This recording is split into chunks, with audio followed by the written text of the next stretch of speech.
GTA 5 is a very big radio soundtrack. With over 500 licensed songs, it's got the biggest soundtrack out of the entire GTA franchise, and probably the biggest soundtrack out of most games that are similar to it. There's a pretty large selection of music to listen to, from pop music to electronic to classic West Coast hip-hop to like 3 different rock stations. But during the game's development, a lot of changes were made to the radio stations. Some songs were cut. Others were shifted around between radio stations, and the genres of a few stations changed completely. By the way, at least 2 radio stations ended up getting cut from the lineup, one of which was PMR. The logo that was found in the files reminds me of the Nine Inch Nails logo, and the song choices are actually really good from the few that were left over in the files. Some of the PMR tracks included It's Good to Be Free by Oasis, Wide Open Space by Manson, and It's Been a While by Stained. Now, because this is such a short track list compared to other radio stations in the game, this might have been cut before they had a chance to add more. But from what you can tell, it was meant to be a 90s and early 2000s alternative rock station, basically a spiritual successor to Radio X and San Andreas. It's too bad that PMR got cut, because I think that type of music is what the game was missing out on. They had classic punk rock, surfer rock from bands you've never heard of, and a classic rock station that played mostly soft yacht rock, with one metal song and one song that I don't think could even be classified as rock. Can someone tell me what the hell Higher Love by Steve Winwood was doing on a rock station? Now, if you really want to indulge in your fix of 90s alternative rock, a modder called Girls on Film was able to restore PMR as a completely functioning radio station. The track list includes all the songs that were cut from PMR, as well as dozens of other songs, to make it as long as the other radio stations in the game. And because there was no DJ dialogue left over for PMR, he kinda had to come up with something new. And by something new, I mean he reached out to me, and I got to do a bit of voice acting as a result. Therefore, I'm now the voice of the DJ for PMR. Here's a general idea of what it sounds like, minus the songs, of course. Unfortunately, I can't play those on YouTube, but trust me, they're really good. I know you're gonna love this one, or you're gonna hate it for reminding you of how unkind time has been to you. What's your favorite commercial? Hopefully it'll be the next one that plays. Police chases, paparazzi, politics, and gang violence. All part of a balanced news diet. Time for a commercial break. I just wish I could sponsor products that I actually use. Pop quiz. How many cars got stolen today? We'll find out with Weasel News. Now, this was my first time doing any kind of real voice acting, not just narrating, and it was awesome to say the least. I actually had a lot of fun working on it. And with some of the dialogue I recorded, we also got to utilize an unused feature in the game. As you may have already heard in the game, the radio DJs will sometimes announce that it's either morning or evening while introducing songs. Everyone only has lines for these 2 time frames, but the game still has the functionality for DJs to announce that it's the afternoon or the middle of the night. For some reason, they never used this, and no dialogue seems to have been recorded where anyone announces that it's noon or midnight. But because the code is all there and it still works, I got to record the lines that indicate that it's afternoon or nighttime in Los Santos, and we got to make use of a small unused feature. So if you like 90s and early 2000s rock, and if you don't mind me announcing the songs, then I've left a link to this mod in the description below. I want to give a huge thanks to Girls on Film for inviting me to be a part of this project. And I want to thank him again for the assistance on this video, because talking about a single cut radio station and showing off a really cool mod that I got to be a part of isn't the only thing I had planned for this. While developing the mod and looking in the files, he made some pretty interesting observations about the radio in GTA 5 and how much it changed during development. I should preface this next part by mentioning how we were able to learn so much about the game's soundtrack and how it changed. This was thanks mostly to the game's TrackID system, in which songs are all ordered according to the time that they were added to the game. This also stores track names for songs when they're shown on the radio wheel. Each song has .awc metadata inside of it that links it to its spot in the TrackID database. You know those PMR songs I mentioned earlier? Going by the track IDs, it looks like they were all added in a single batch, after most LSRR songs were added. By the way, it would appear that work on the radio began almost too early. Usually, during development of one game, radio stations from the previous games were used as placeholders for a while, until they could get closer to the end of development. But work on GTA 5's radio possibly began almost 2 years before its release. Part of this could be due to the release schedule of GTA 5 changing completely. Me and him both think this game was originally meant for a 2012 release because of how early the trailer was out and how long it took for the game to release after. meaning that in 2011 they probably had no problem with getting to work in the soundtrack. They likely thought the game would be shipping the year after, but at some point there was a huge delay. As you know, the game never came out until September of 2013. What followed during this time was probably the result of Rockstar having gotten the rights to a lot of songs for some of the radio stations and then losing rights to other songs. And going by the huge amount of songs cut from multiple stations, it's as if they practically had to redo entire playlists after the fact. If the game had been released in 2012, we would have had an entirely different soundtrack than what we ended up with. Los Santos Rock Radio was going to have Black Betty by Ram Jam, I'm Alright by Kenny Loggins, which he actually mentions in some radio dialogue, and a few others. Even a Duran Duran song was going to be on that station. Now, if you want to hear these songs in-game today, Girls on Film is a mod for that too. It's called Airwaves. It restores over 200 cut tracks to the game, with AI-generated DJ dialogue introducing each song, and it features songs in a way that makes sense. You're not going to be rocking out to Shot Down in Flames by AC/DC before it randomly changes to Let's Get Physical by Olivia Newton-John, because believe it or not, that song was supposed to be on Los Santos Rock Radio. In Airwaves, it's still in, but it's on non-stop pop, along with Everybody Wants to Rule the World by Tears for Fears.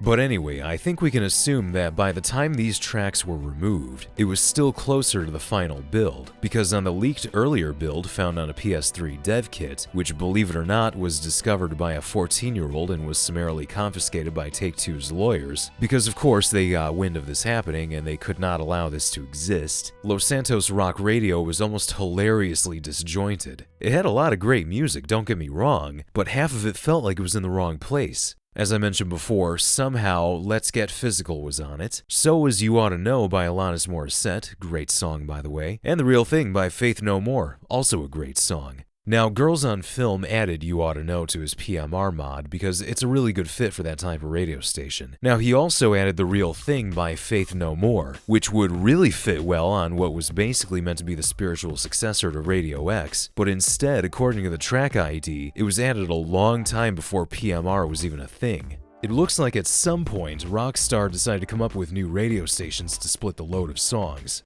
They must have realized that LSRR had way too much of everything, including a lot of songs that barely qualify as rock. So they came up with PMR to dump all the 90s and early 2000s alternative. It also looks like a song that was on Vinewood Boulevard Radio was originally meant for Radio Mirror Park. It was entered into the TrackID database at the same time as Mirror Park's songs. Then it got re-added to the database 100 songs later with the rest of the VBR tracks. VBR was probably a very late addition to the game too. When they came up with it, it must have been around the same time that they cut PMR. The internal files of the game refer to Vinewood Boulevard Radio as 90s rock. None of the songs that are on there are from the 1990s, but the fact that it had this internal classification still left over means that PMR must have made it pretty far into the game's development before they went back on it, which is really unfortunate because, once again, that would have been a really cool station had they made it official. I think the timeline of how radio development progressed is interesting too. Los Santos Rock Radio was obviously far different in an earlier incarnation. I know I mentioned they had Olivia Newton-John and Faith No More and Alanis Morissette, but at the same time that it had all of those songs, Party All the Time by Eddie Murphy and West End Girls by the Pet Shop Boys were on it too. That's why I mentioned that a lot of the songs that were on it could barely qualify as rock. Now, those two songs were still in the game, but they ended up on other radio stations. Honestly, it almost seems like LSRR was going to be something like Flash FM and Vice City, a mix of classic pop and rock. Then they began to move these songs to other stations over time. Space got Eddie Murphy, Nonstop Pop got the Pet Shop Boys, where honestly it's just as ill-fitting next to Rihanna and a few 90s house tracks that they got. I'm starting to notice a pattern here too. Some of the radio stations in the game were really a strange mixture of songs. It felt like I was listening to someone's personal playlist on shuffle. And to think, this problem was even more prevalent earlier in development. Now look, I could see myself listening to Faith No More and then the Pet Shop Boys immediately after, because I'm me, and that's how I listen to music sometimes. But I remember enough people complaining that Los Santos Rock Radio didn't have enough hard rock songs, and if that radio station stayed the way that it did during development, they would have definitely still been complaining that the follow-up to Liberty Rock Radio was half of an 80s pop station. As far as we know though, there's officially no remnants of any 80s pop music station existing at any point during development. GTA Wiki states that an earlier build of GTA 5 from the PS3 dev kit contained an all-80s version of Non-Stop Pop, but Girls on Film mentioned that this was most likely not true. There's no real evidence that this version of Non-Stop Pop was a thing from both the existing game files and the posts made by the kid who found the dev kit, where it was pretty much speculation on his part. Much of the data from the dev kit was damaged and jumbled up, so it's possible that it could have just been misinterpreted. It can be a bit hard to determine exactly what they might have had in mind for certain radio stations and when, but a work-in-progress image of GTA 5's user interface wound up in the portfolio of Stephen Walsh, an artist at Rockstar who worked on the game's UI. We can't date this image exactly, but we might have a clue.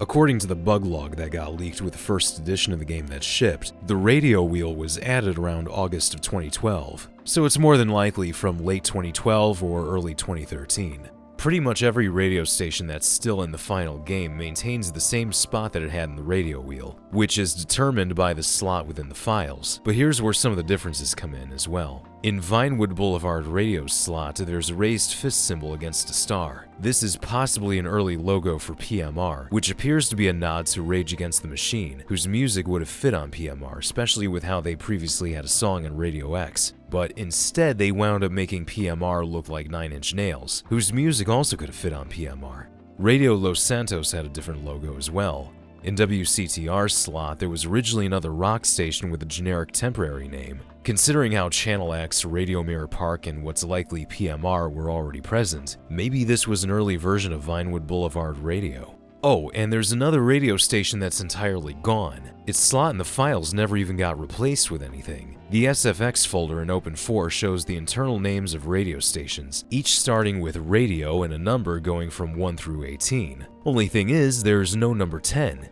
It just goes from Radio 9 Hip Hop Old to Radio 11 Talk 2. The 10th radio station here was internally referred to as Radio 10 Surf. And thanks to the image that Walsh posted, we know that this radio station was going to be called Santos Surf. Girls on Film managed to find a few references to this, and it turns out that this station existed for a long time in development. It was around even before multiple other radio stations existed in the game. And like PMR, it was another one that got taken out late in development. It did have songs on it, but whether or not these were placeholders or ones meant for the final game is unknown. All we know is that it was meant to be a rockabilly surfer music station, so I guess it would have been surfer rock from the 60s. And hey, that's a cool idea for a radio station if that's the case, and a unique SoCal take on classic rock. But it unfortunately looks like the idea for that came and went. There aren't even any songs left over, meaning they either all got wiped, or the track IDs got reused for other songs. Now, there's one last thing I want to bring up about the changes that radio stations went through during the game's development. We all know that most radio stations in the game have songs that play in random order, but a few are pre-made mixes that play from start to finish before looping back to the beginning. East Los FM, Fly Low FM, Soulwax FM, and Worldwide FM are what are considered mix stations in the game. The songs for these radio stations were only added to the TrackID database once their final mixes were completed. So if it wasn't for the dev kit that was found, we would have never known what songs were previously on these stations, even if they were just placeholder mixes. For one, Soulwax FM appeared to be a bit more of a pseudo-80s synthwave station in an earlier incarnation of the game. We had a few songs that fit that bill in the final release, but the ones from the earlier build seemed like they were leaning more in that kind of feel. Meanwhile, there's not much to talk about with East Los FM or Fly Low. East Los only had one song that was cut, and as far as we know, the only thing that changed about the mix on Fly Low is the fact that the songs are in different order. Worldwide FM had a much bigger track list, but funny enough, the placeholder mix that they used was an actual broadcast of a real-life British radio show called Worldwide, which was hosted by Giles Peterson and aired on BBC Radio 6 in the United Kingdom. The broadcast they used aired on September 29, 2012, and obviously someone at Rockstar was a big enough fan of the show and its host. After all, they got him to come up with a final mix for the game and he got to host it too. It's kind of weird that they would use a radio show from Britain rather than something in LA, but I guess American radio is always going to be way more commercial and they must have wanted something else that was really unique for the soundtrack. College radio stations might air stuff similar to what you hear on Worldwide, but that's mostly it.